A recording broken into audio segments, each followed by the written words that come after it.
Você já ouviu algum personal falando pra você que é necessário periodizar o treino? Alguns falam que essa é a fórmula mágica para ter resultados. Ao mesmo tempo, foram poucos os atletas campeões que faziam periodizações elaboradas. A maioria deles treinava de forma simples. Nesse vídeo você vai ver o que a ciência diz sobre isso e por que esses fisiculturistas têm resultados excelentes mesmo sem periodizar o treino. Fala galera, sejam todos bem-vindos ao canal do Overhead Bodybuilding. Eu sou o Gabriel. Hoje é dia de falar sobre periodização de treino. Hoje todo mundo vai querer ditar pra você o que é certo e o que é errado no seu treino, que você deve fazer ou não deve fazer. Aqui no Overhead você vai aprender como que a organização do treino pode ser extremamente variável a depender do que você precisa. Existem várias formas de dividir e separar os nossos treinos. Antigamente o pessoal dividia a periodização de treino em alguns estilos, como por exemplo a periodização linear, que é uma forma de se aumentar a intensidade ao longo do tempo enquanto o volume é reduzido. Então na semana 1 você treinava com mais volume e menos intensidade, mas na semana 2 a intensidade já aumentava e o volume diminuía, e assim sucessivamente. Mas primeiro, o que é intensidade? Quando a gente fala de periodização, nós estamos falando de intensidade de carga. Isto é, a quantidade de sobrecarga que você impõe no exercício, que é inversamente proporcional ao volume. Então se você pega uma carga muito alta, você não consegue fazer muitas repetições. Nesse caso, você está fazendo uma intensidade alta e, consequentemente, um volume baixo. Uma série para 12 repetições máximas é muito menos intensa que uma série para 6 repetições máximas, por exemplo. E o volume de treino? Além desse volume de repetições, nós temos o volume de séries. O volume de séries é o volume mais padrão que a gente acompanha durante os nossos treinos. Uma outra forma de periodizar o treino seria com a forma ondulatória, que consistia em fazer um período de uma fase de média intensidade e alto volume, seguido de alta intensidade e médio volume, sempre alternando entre elas, formando um gráfico ondulatório. Além disso, existem outras versões, como por exemplo a periodização linear reversa ou a periodização em blocos. Entretanto, alguns estudos foram feitos para comparar os efeitos de um treino periodizado contra um treino não periodizado e como que isso interfere na hipertrofia e na força. E o resultado foi esse. Não deu diferença nenhuma. Pois é, a periodização não foi eficiente para gerar mais hipertrofia do que protocolos sem periodização. Ela foi boa para algumas coisas, como por exemplo aumento de força e aumento de força de resistência, mas especificamente a hipertrofia não houve diferença. Nesses estudos foram investigados essas periodizações que eu citei. Porém, todavia, existe uma periodização que os bodybuilders fazem hoje em dia e que não foi avaliada nos estudos. Eu vou mostrar um pouco sobre ela depois.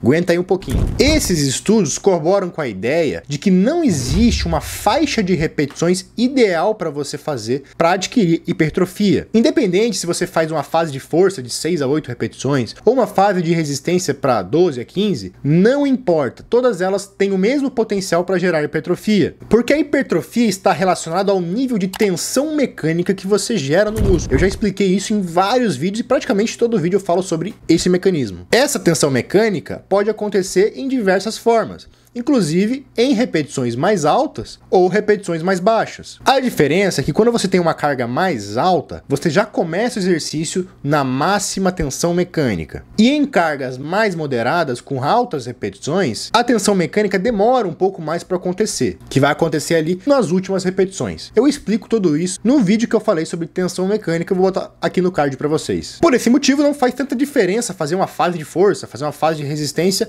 para hipertrofia, isso não vai fazer tanta diferença assim. E muito menos, galera, não existe uma fase para hipertrofia, como muitas pessoas acreditavam que fazer entre 8 a 12 repetições era muito melhor. Sem contar o mito antigo do 3 de 8 para crescer e 4 de 15 para definir. Isso realmente nunca existiu. Lembrando, galera, que isso é sobre hipertrofia, mas se você, por exemplo, vai perguntar para um jogador de futebol, um jogador de basquete, eles vão dizer que os treinamentos dele sempre tem periodização envolvida. Porque de fato, para esses esportes e essas modalidades, a periodização é algo primordial para o desenvolvimento do atleta. Mas existe um outro tipo de periodização que é feita pelos bodybuilders e que eu vou mostrar aqui para vocês. Essa periodização dividimos em ciclos de volume. E aqui no Brasil, esse tipo de periodização foi chamada de base, choque e deload, que são as 3 fases desse tipo de separação de treino. Primeiro, nós temos os microciclos de base, que geralmente são separados para ter um volume de treino moderado, mas suficiente para que você consiga evoluir, que a gente chama de dose mínima efetiva. Esse volume de treino é uma dose mínima que faz você evoluir, mas faz você não desgastar tanto o seu sistema nervoso central, fazendo com que a performance dos seus treinos se mantenha sempre constante. Eu já expliquei sobre esse tipo de volume de treino nos vídeos que eu falo sobre volume de treino para naturais e volume de treino para hormonizados. Dá um confere aí no canal que tem vídeos sobre tudo, galera. E em segundo lugar, nós temos a fase de choque. Essa fase é um período que nós aumentamos o volume de treino a fim de gerar um estímulo maior, um estímulo forçado no corpo. E claro, por um tempo limitado. Essa fase vai alcançar um estado do corpo que a gente chama de overreaching. O overreaching é um estado que o seu corpo fica, que ele está em fadiga e ele está forçando uma supercompensação do corpo. Ou seja, você força uma adaptação para o seu corpo voltar melhor, seja mais forte ou com mais hipertrofia. Essa fase do overreaching, ela antecede uma outra fase chamada overtraining. Vocês provavelmente já ouviram falar disso. O overtraining é uma fase que você começa a perder performance e provavelmente começa a perder massa muscular. Então o overreaching, ele fica antes desse overtraining e é nesse momento que a gente tem que parar o período de choque. É por isso que o período de choque, ele não pode ter muitas semanas. Ele tem que ter no máximo 2 semanas para que você consiga chegar nesse período de overreaching e depois tirar o pé do acelerador. Depois disso, nós temos a terceira fase, que é a fase de deload. Essa é uma semana regenerativa.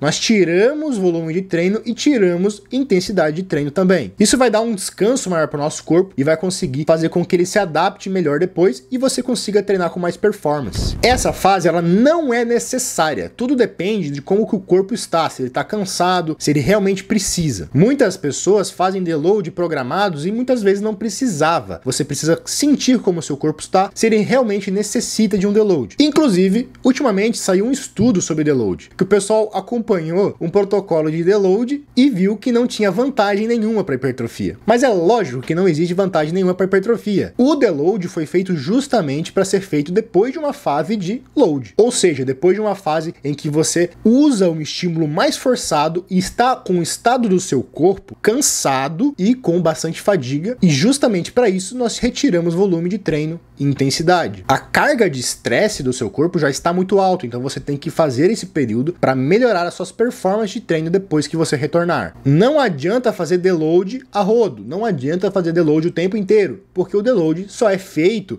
quando você está nesse estado cansado. Então, resumindo, o cara começa na semana de base, e na semana de base pode ter várias semanas, o quanto quiser. E depois ele pode passar por uma semana de choque. A semana de choque fica entre 1 ou 2 semanas e não passa disso. Caso você consiga fazer mais de uma semana de choque, tenho que te dizer, você não fez uma semana de choque. O choque é uma fase que você não consegue passar de 2 semanas, porque realmente é muito desgastante. E depois de terminado essa 1 ou 2 semanas, ou você volta para a base, ou você faz um deload, a depender de como o estado do seu corpo está. Essa é uma metodologia que eu particularmente uso bastante. Inclusive, sugiro vocês a conhecerem o Team Overhead, que é o meu time de consultoria. Lá eu vou acompanhar o processo de vocês e vou ficar de olho em como o seu corpo está respondendo baseado nos nossos treinos. Tudo para garantir os melhores resultados para você. O link tá aqui na descrição. Então, galera, aquelas antigas periodizações que faziam para hipertrofia, a gente já vê que não tem tanta diferença, ondulatória, linear. Nenhuma delas vai ter um resultado a mais ou um vantajoso em comparação com outros tipos de periodização, por exemplo. Ou até mesmo com treinos não periodizados. Você provavelmente pode evoluir muito fazendo só um período de base, com volume adequado e com intensidade elevada. Se você quer fazer um treino um pouco mais elaborado, você pode colocar períodos de choque para conseguir fazer essa forçada de estímulo. Além disso, esses períodos são legais para o pessoal se motivar. É legal treinar mais pesado às vezes, mas também é legal tirar o pé do acelerador